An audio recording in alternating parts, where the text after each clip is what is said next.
Welcome back to Confused Ogre Studios, where I'm trying to take the mystery out of mini painting. Today, we're tackling one of the most iconic and dramatic colors you can put on a miniature, a deep, rich red. Let's paint. Red is notoriously tricky to work with.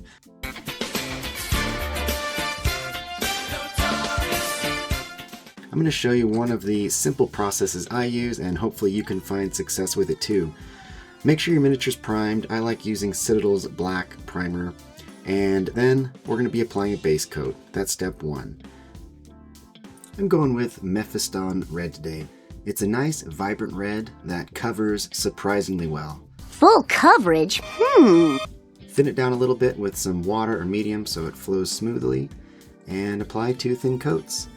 You don't want one thick coat because you might get blotchiness.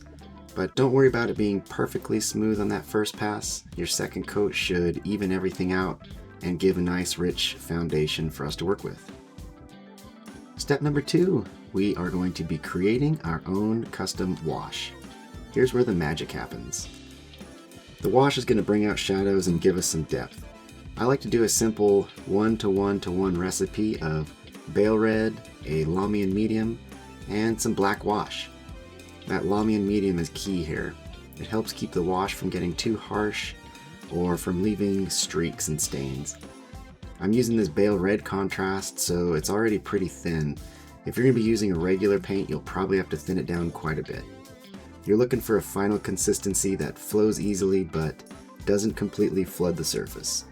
If there's too much pooling, you can just wick off the excess with a clean, damp brush. Step number 3, we're going to layer back up the red. Now that our wash is completely dry, it's time to bring back the rich red on those raised areas. Pull back out your Mephiston Red, only this time we're going to apply it with a dry brush. Whoopsie!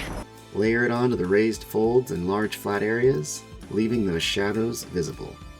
Think of this as a fast, down and dirty highlight. When you're done, it should look smooth and blended. And that's it, a deep, dramatic red cloak that works for everything from sinister cultists to noble knights. If you enjoyed the tutorial, hit like, hit subscribe, or drop a comment below. Until next time, see ya!